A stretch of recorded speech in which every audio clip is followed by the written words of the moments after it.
На База ТВ время новостей. Здравствуйте. Сегодня в выпуске.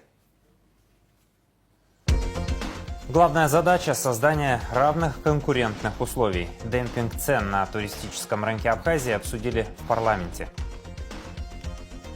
Под звуки военного марша в столице состоялся торжественный выпуск курсантов с ВОКу. Проект «Память о мастере» о Леварсе Будба, философ Мзе Квициния Абапсуара и видеоотчет заседания Президиума Академии наук Абхазии. Наши анонсы на выходные. Демпинг цен на туристическом рынке Абхазии обсудили в парламенте в рамках расширенных слушаний с представителями туриндустрии. Это первая дискуссия из серии встреч, в рамках которой депутаты хотят проанализировать ситуацию с беспрецедентным размещением в Абхазии, с ценами на размещение в Абхазии и выработать план мер по регулированию ценовой политики, если такие потребуются. Подробнее Надежда Боровикова. Весной этого года Абхазия впервые столкнулась с беспрецедентно низкими ценами на размещение в крупных отелях республики. Представители малого и среднего бизнеса забили тревогу. Они не могут конкурировать с настолько низкой ценой и опасаются остаться без заработка. После ряда публичных заявлений и обращений избирателей к депутатам, парламентский комитет по бюджету, кредитным организациям, налогам и финансам инициировал ряд встреч с представителями туриндустрии и исполнительной власти, чтобы изучить проблему и выработать план необходимых мер по регулированию. И нашей главной задачей является, уважаемые друзья, выработка очень продуманных, сбалансированных решений и по внесению изменений в законодательство нашей страны. Еще раз повторяюсь, и участникам рынка, чтобы все могли найти общий язык, все нашли свою нишу, уйти, если она присутствует от элементов недобросовестной конкуренции, демпинга, если это присутствует на нашем рынке. Абхазский союз туризма одним из первых сделал публичное заявление на тему демпинга цен со стороны российских туроператоров. Председатель союза Анна Калягина сообщила, что снижение спроса на малые объекты размещения и частный сектор в Абхазии – это реально существующая проблема. Ситуация по отсутствию туристов в некоторых объектах размещения – это проблема, скорее всего, не только демпинга цен, но и то, что у нас сезон действительно очень слабый и в Краснодарском крае, я у коллег спрашивала. Второе – это то, что все-таки нужно было бы подготовленным к такой ситуации. Но то, что у нас цены не соответствуют рыночной цене, то, что туроператоры действительно делают цену ниже той цены, за которую даже, возможно, накормить людей, не то что даже проживание. Это очень сильно сказывается на рынке. Те участники бизнеса, которые небольшие гостевые дома, те, которые только построились недавно отели, хорошие отели, комфортабельные, они не могут опускать цену ниже рыночной. Соответственно, продавать за 500 рублей, за 1000, за 2000 рублей они не могут продавать свои номера. Это не выгодно, это не рентабельно.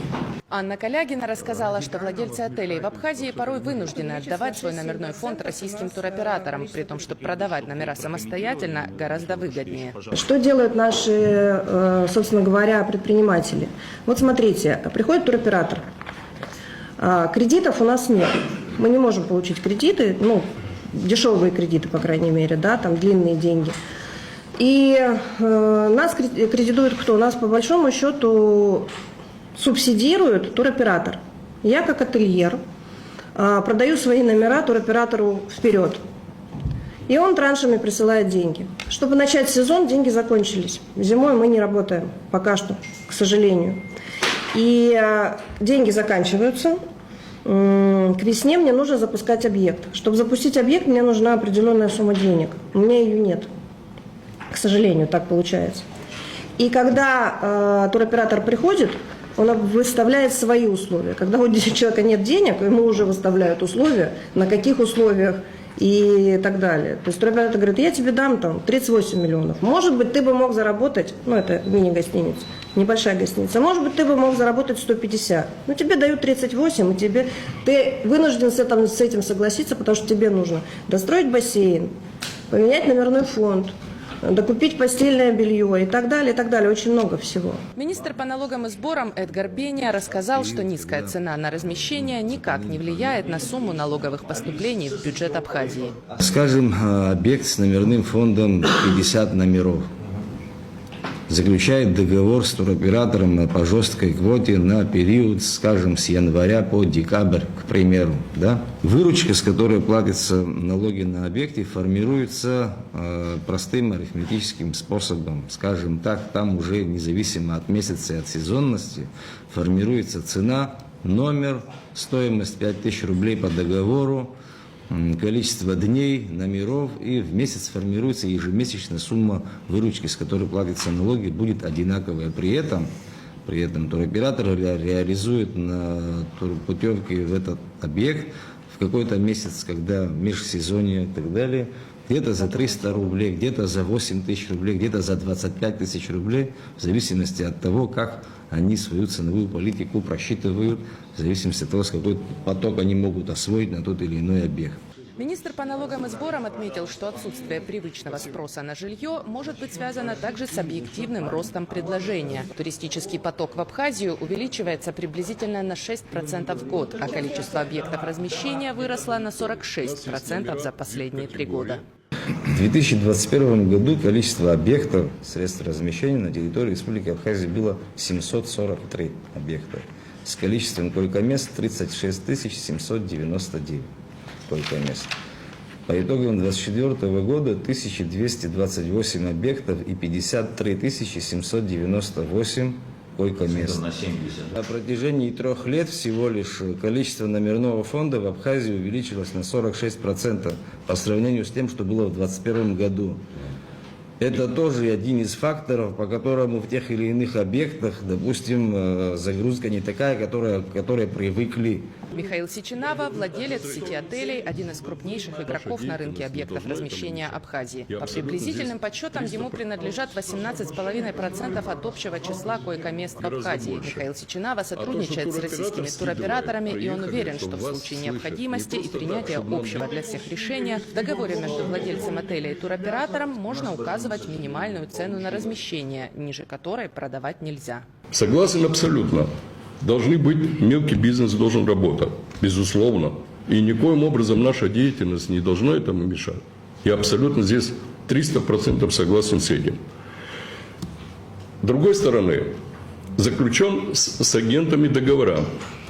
Мы сами напрямую не торгуем. Мы заключили. У нас в среднем выходит за летний период от 7 до 8 тысяч за номер. Выходит в среднем.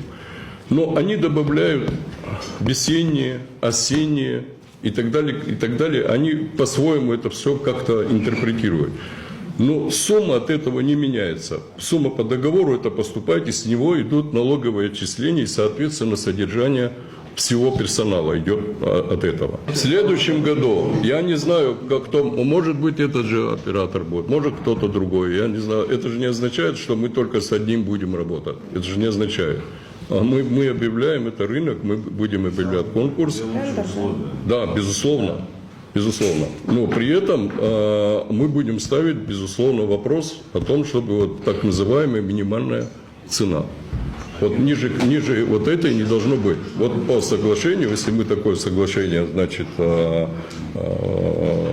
по этому соглашению договариваемся, значит, мы жестко его будем соблюдать.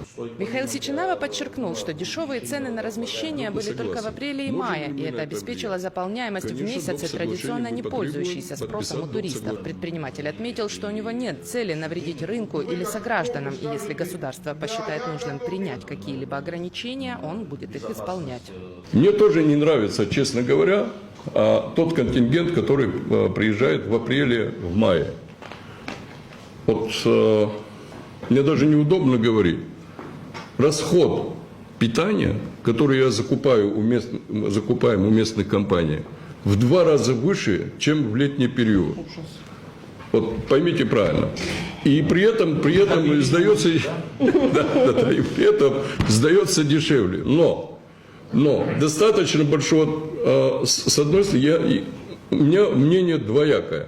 С одной стороны, в апреле, в мае в октябре, в ноябре достаточно большое количество людей. Они ходят на рынки, ездят на маршрутных такси, ездят на экскурсию и так далее, и так далее.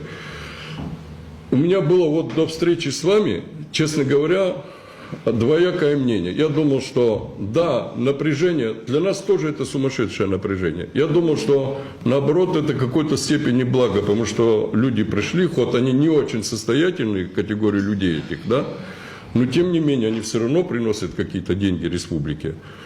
Ну, я так думал. Но если это приносит диссонанс, конечно же, нам надо садиться и принимать то правильное коллегиальное решение, и мы готовы это решение выполнять. Аляс Цвижба – генеральный директор абхазского туроператора «Золотое руно». Это одна из 4 принимающих компаний российского гиганта «Библиоглобус». Аляс Цвижба рассказал, какие объекты размещения интересны российскому туроператору и какие условия сотрудничества существуют. Мы контрактуемся обязательно только с юридическими лицами, то есть физическими, то есть ИП минимум должно быть, потому что у нас все перечисления как и нам приходят, и также мы отчисляем только по безналичному расчету. Перечисляем. Уровень контракта 3 категории. Это мы берем номерной фонд под запрос в мягкий блок. В мягкий блок, то есть нету обязательств между оператором и отелем, только то, что с уведомлением, что если какие-то номера они нам принадлежат на время, отель может всегда их снять. И есть такое понимание жесткого блока, что сейчас работает Марс Группа, да, жестким блоком. Скажу так, что если говорить о том, что какой категории отель должен быть, это не значит, что 50. Сегодня в практике есть от 29 номеров. В жестком блоке у них находится, да, они взяли, то есть нету, что обязательно это был большой. В общем, на отелей подписано более 350. Это во всех, то, что я в категориях озвучил. Жесткий блок, это он дает деньги за весь номерной фонд и суммарно договаривается. Мягкий блок и под запрос, это по факту продаж мы оплачиваем, в конце месяца оплачиваем человеку. Аляс Цвижба объяснил, почему российский туроператор может предложить настолько низкую цену на отдых вне сезона. Формируется продукт вообще в туре. Нет такого понятия, что продать просто номер. На номер попадают по региону, в который находятся люди поближе. Если говорить о туристах или о местном населении нашем. Что они заходят на наш сайт и выделяют только номер, имеют право это выбрать. А у нас все наши полеты, которые туристы прилетают с Москвы и в других регионах, они покупают в туре. Туда входит самолет обязательно, туда входит трансфер, страховка и вот сам отель. То есть для самого гостя не понять, какая цена. А вот когда пошла такая огласка, могу вам сказать, что в данном... Вы хотите сказать, что вы на самолет в мае или в апреле у человека за стоимость билета на самолет берете столько, что можете представить номер за 30 рублей? Я скажу, отвечу. Это что, 200 тысяч? Отвечу, что самолет, обязательства самолета также берутся как отель. Они берутся ранее до сезона. Чартеры выкупаются. И оператор выбирает риски свои, что терять, простой самолета или же отправить его туриста уже сюда, потому что дополнительные услуги турист уже пользуется у нас. Мы продаем ему также экскурсию, та же принимающая компания, она зарабатывает здесь. То есть это мы. Депутаты говорили о необходимости введения системы сертификации отелей и модернизации законодательства, в том числе закона о туристической деятельности. Анна Калягина отметила, что Абхазский союз туризма готов предложить свое видение необходимых поправок и нормативно-правовых актов. Депутаты и представители туриндустрии сошлись на том, что необходимо тщательно проанализировать и выработать комплекс мер для защиты представителей малого и среднего бизнеса в сфере туризма. Надежда Боровикова и Нала Гухава. База ТВ. 15 июня исполняется 33 года со дня образования Государственной службы охраны. Руководство и личный состав ГСО возложили цветы в столичном парке Славы к мемориалу погибшим в Отечественной войне народа Абхазии. Государственная служба охраны республики была создана в 1992 году. Основными целями и задачами ГСО являются управление силами и средствами обеспечения государственной охраны и организация взаимодействия с другими силами обеспечения безопасности, выявление, предупреждение и пресечение противоправных посягательств на объекты государственной охраны, обеспечение личной безопасности высших должностных лиц, охрана государственных зданий. Кадры пресс-службы ГСО. В столице состоялся торжественный выпуск курсантов Сухумского высшего общевойскового командного училища. В этом году офицерские погоны получили 8 молодых лейтенантов. Церемония прошла в Парке Славы с участием руководства Министерства обороны, представителей Генштаба и родных выпускников. Как будущие защитники Родины прощались с училищем и с каким настроем вступают в военную службу, в репортаже Заура Кварча. В Парке Славы в Сухуме торжественный и волнительный день. Возложением цветов к мемориалу погибшим в Отечественной войне народа Абхазии началось мероприятие, посвященное выпуску курсантов Сухумского высшего общевойскового командного училища. 8 молодым людям сегодня присвоено первое офицерское звание лейтенант.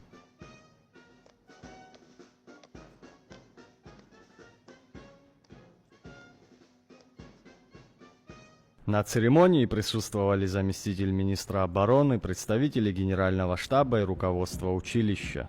Перед собравшимися был зачитан приказ министра обороны о присвоении званий, после чего выпускникам торжественно вручили дипломы. Одним из самых трогательных моментов стало прощание со знаменем. Под звуки военного марша выпускники преклонили колено перед символом своей присяги, в последний раз как курсанты.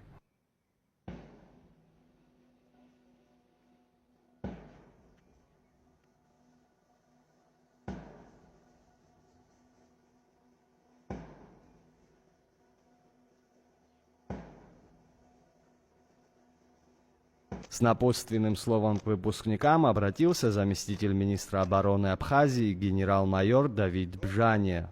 Сегодня вы лейтенанты, первое офицерское звание. Этот день, я уверен, навсегда запомнится вам.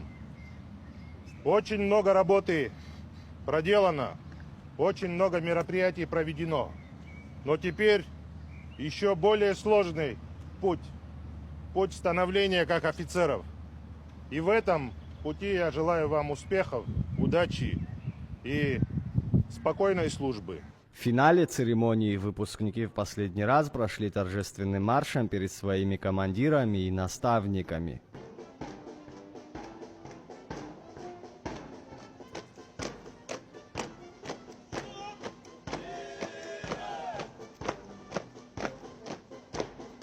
Позади годы учебы, впереди офицерская служба и новая ответственность. Свои чувства в этот день молодые лейтенанты выражали без лишних слов, искренне и по-солдатски просто. Я ждал этот день очень давно, в продолжении 4 лет. Очень приятно. Наши близкие собрались все, наше руководство, кто обучали нас, чему они знали, что они знали, они все нам объяснили, сказали, мы, так скажем, их услышали и были выпущены. Спасибо им большое, огромное. Всего хорошего и процветания нашему маленькому училищу. Да, я направлен в Гудаутскую часть, как командир взвода, работа с личным составом. Мне нравится эта профессия, потому что у меня дядя тоже учился, работал. После него мне понравился, и я тоже пошел учиться. В этом я вижу себя. Тем, которым нас обучали в Сухумском высшем общевойсковом командном училище, хочу всем сказать спасибо за учебу, за дисциплину. Этот день стал переломной точкой в военной карьере для 8 молодых людей. В строю они уже офицеры, а значит, все только начинается. Заур Кварча, Торник Амичба, Абазатовы. Торжественное открытие памятника героям Великой Отечественной войны состоялось в селе Лашкендара Чимчирского района, откуда на защиту Родины ушло 62 воина, сообщает Очимчира Информ. Жители и гости села возложили цветы к подножию памятника, а школьники прочитали стихотворение военных лет. В мероприятии приняли участие глава администрации Очимчирского района Алхас Кацэ, представители Минобороны Абхазии, общественности и жители села. Памятник открыт при финансовой помощи Российской Федерации. Международная повестка. Израиль прошлой ночью нанес удары по Ирану. Нетаньяху назвал их целью устранения угрозы для Израиля и пообещал, что операция будет продолжаться столько дней, сколько потребуется. Главное, Израиль задействовал 200 самолетов, которые сбросили более 330 боеприпасов. Как сообщает Reuters, в результате атак Израиля в Иране погибли 20 высокопоставленных командиров. Среди погибших глава корпуса стражей исламской революции Ирана Хосейн Салами, а также командующий ВВС Амир Али Хаджизаде. Ранее стало известно о смерти 3 высокопоставленных иранских военачальников: командующего корпусом стражи исламской революции, начальника Генерального штаба вооруженных сил Ирана и командующего базой ПВО Хатам Аль-Анбия Галама Али Рашида. Кроме того, сообщалось о гибели по меньшей мере 6 ученых-ядерщиков, причастных к ядерной программе Ирана. В свою очередь, армия Ирана объявила о запуске 800 дронов в сторону противника в ответ на ночные удары Израиля. Израиль готов к перехвату и защите граждан, заявил РИА Новости представитель армии Израиля. Иранские власти запросили экстренное заседание Совбеза ООН в связи с действиями Израиля. Президент США Дональд Трамп сообщил в Wall Street Journal, что он и его команда знали о планах Израиля атаковать Иран. На вопрос, какое предупреждение получили Соединенные Штаты перед атакой, Трамп ответил в кратком телефонном интервью: «Предупреждение – это не было предупреждением. Мы знали, что происходит». Трамп сказал, что он говорил с премьер-министром Израиля Нетаньяху в четверг и планирует поговорить с ним снова в пятницу. Ранее разговор анонсировала канцелярия Нетаньяху, пишет Reuters. Трамп назвал операцию очень успешной атакой, мягко говоря, пишет Wall Street Journal. Российская Федерация решительно осуждает силовую акцию Израиля, которая нарушает устав ООН и нормы международного права. Ответственность за последствия атаки на Иран полностью ляжет на израильское руководство, заявил МИД России.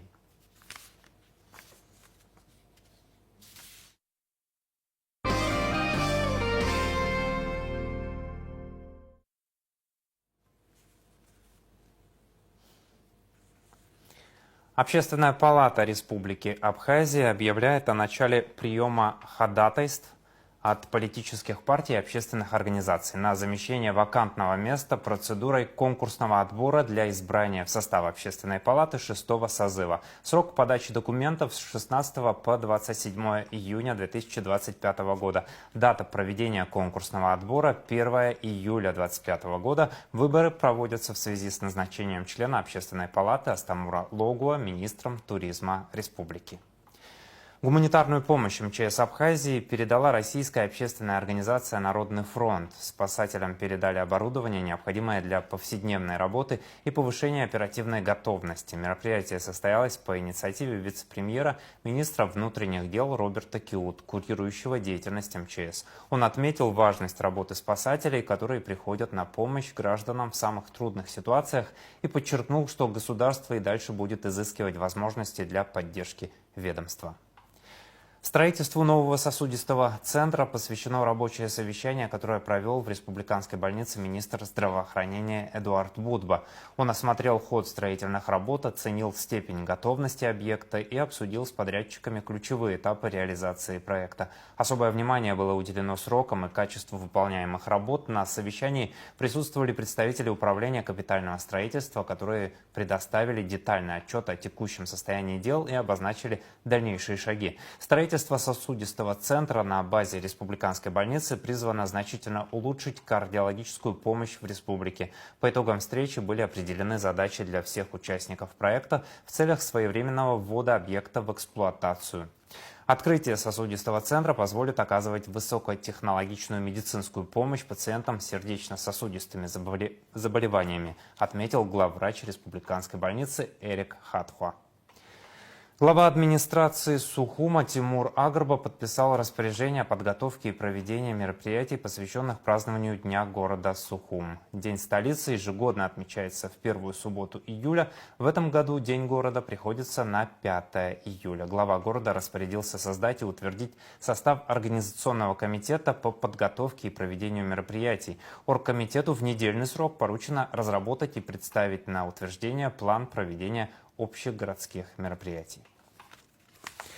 Анонсы на выходные. 14 июня в 19:30 в эфире Абаза ТВ стартует второй сезон проекта «Память о мастере» цикла программ, посвященных выдающимся деятелям искусства Абхазии. В первом выпуске зрители познакомятся с творчеством известного абхазского художника Ливарсы Будба. Проект рассказывает о наследии мастеров, чьи работы стали частью культурного кода страны. Автор проекта Эльвира Арсалия, режиссер Виола Кокоскир. Мы находимся здесь, в доме Алоизи, в очень интересном памятнике архитектуры. Здесь идут реставрационные работы, и мне кажется, это будет одно из интереснейших мест притяжения в нашем городе. Почему мы находимся здесь? В пространстве одного из любимых памятников на горе Чернявского, который находится на перекрестке 5 дорог. Потому что мы начинаем второй сезон проекта «Память о мастере». И первый выпуск мы посвящаем Леварсе Будко. В этом году была его выставка и год юбилейный со дня его рождения. А рассказать мы о нем захотели через его городские пейзажи.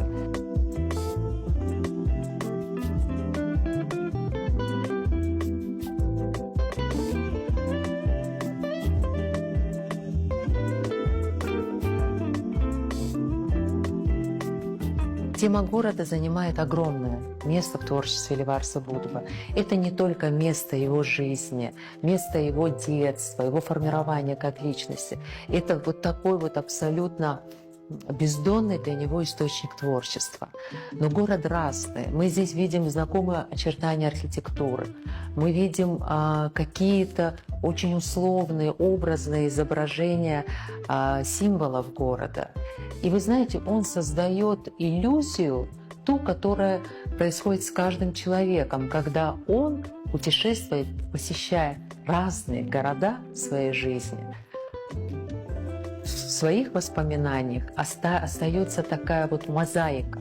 И эта мозаика иногда создана из цвета, из формы, из знакомых очертаний архитектуры, из каких-то событий, которые были с этим связаны. И очень часто мы ходим по улочкам этого города, и в нашем сознании этот город существует.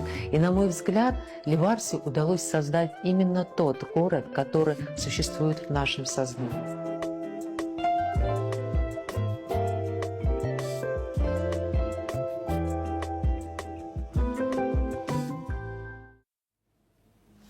Расширенное заседание Президиума Академии наук Абхазии, посвященное 80-летию со дня рождения Владислава Ардзинба, состоялось на днях в Сухуми.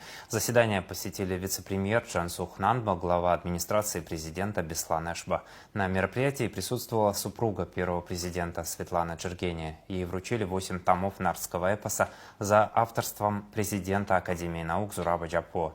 Он подчеркнул, что Владислав Ардзинба придавал важное значение исследованию героического эпоса и способствовал этому. Видеоотчет заседания смотрите в нашем субботнем вечернем эфире.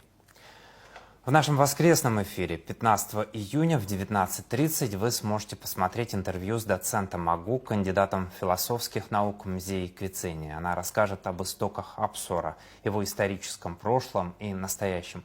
Интервью подготовлено медиаканалом «Крылья нации» совместно с Абаза ТВ.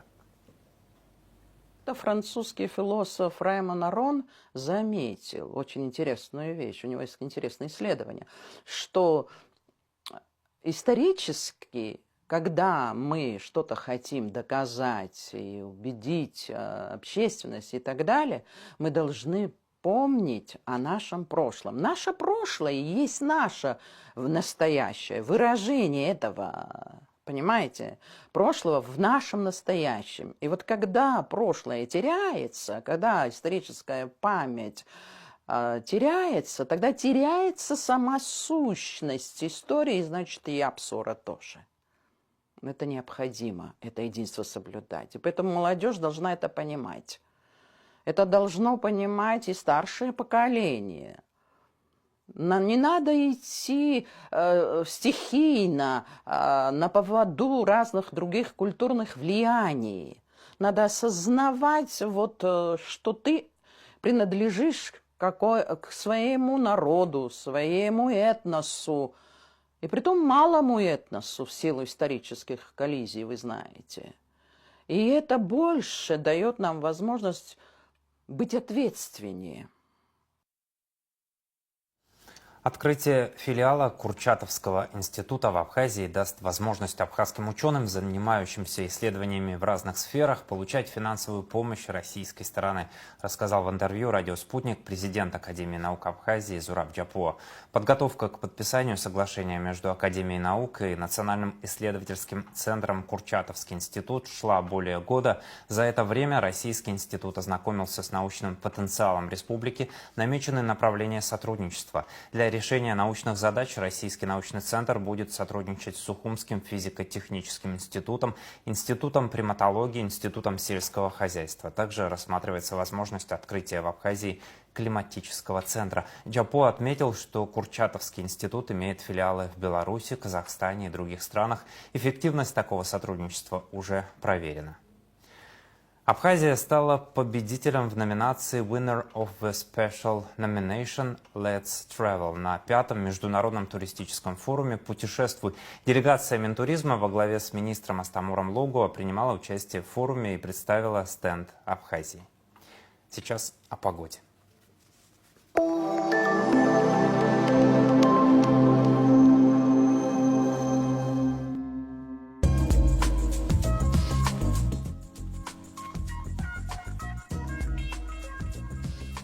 В выходные дни 14 и 15 июня в Абхазии ожидается переменная облачность, дождь разной интенсивности, гроза. Местами в предгорных районах возможен дождь с градом, атмосферное давление пониженное. Ветер слабый и умеренный, температура воздуха ночью от 15 до 20, днем от 20 до 25 градусов. Температура морской воды 22 градуса, волнение морской воды умеренное и значительное, относительная влажность воздуха от 50 до 70%.